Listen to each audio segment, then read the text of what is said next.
Olá, amigos do Pou Streaming Sports. Estamos chegando com as informações do Internacional, o Colorado mais amado do Brasil. Eu, Hernani Campelo, trazendo as informações do Colorado nesta segunda-feira, véspera do jogo do ano, até aqui no estádio Beira-Rio. E a gente sabe que 2023, Comebol Libertadores em Porto Alegre é só na Padre Cacique 891, Casa do Internacional.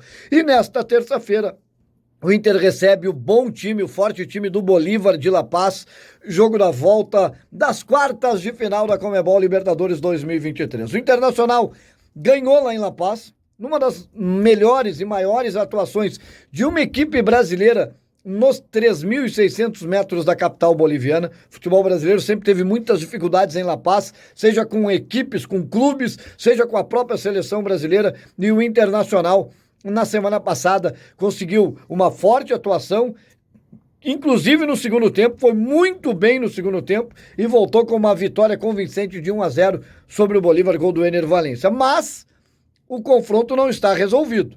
O Bolívar, ao contrário de outros anos, não é apenas um time de altitude, não. É um time que tem bons jogadores. O centroavante chileno Fernandes é bom jogador, o Pato Rodrigues, o meio argentino, é bom jogador, o Bruno Sávio, brasileiro, ex-América Mineiro, bom jogador, o Chico, ex-atacante do São José de Porto Alegre, jogadores interessantes, perigosos, e não tem nada resolvido para o Internacional.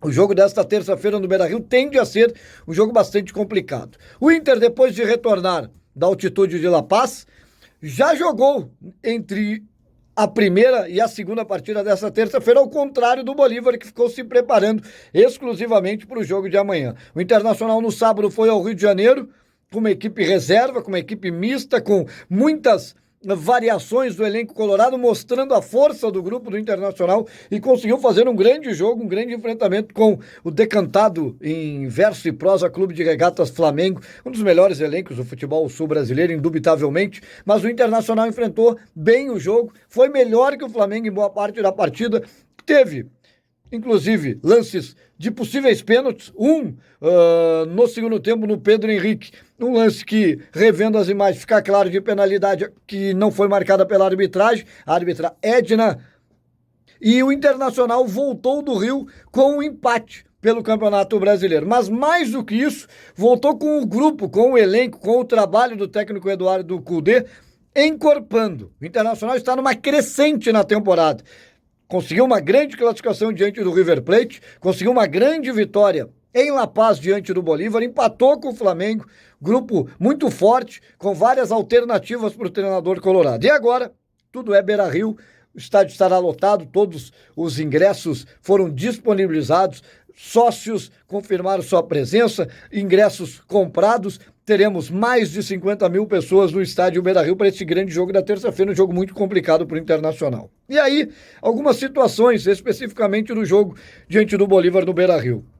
Vitão foi a nota ruim da partida no Rio de Janeiro, acabou saindo lesionado, inclusive o Internacional jogou os últimos minutos da partida no Maracanã, no 0-0 com o Flamengo, com 10 em campo em virtude da lesão do Vitão aos 42 do segundo tempo. O jogo teve 8 minutos de acréscimo, o Internacional resistiu bem à pressão flamenguista no final do jogo, mesmo com um a menos, e o Vitão acabou sofrendo um problema muscular no final da partida, será reavaliado, é dúvida para o jogo contra o Bolívar. E aí, para a zaga, para o lugar do Vitão, em caso do Vitão não poder atuar, o Internacional tem duas opções. O Igor Gomes, que já jogou como zagueiro ali pelo lado direito da defesa do Internacional, inclusive em parte da partida do Rio de Janeiro, joga também como lateral direito, jogador polivalente, que vem num bom momento, ou o Nico Hernandes, que foi um dos grandes destaques da vitória do Internacional em La Paz, que jogou bem também no Maracanã, mas aí cabe um detalhe, né?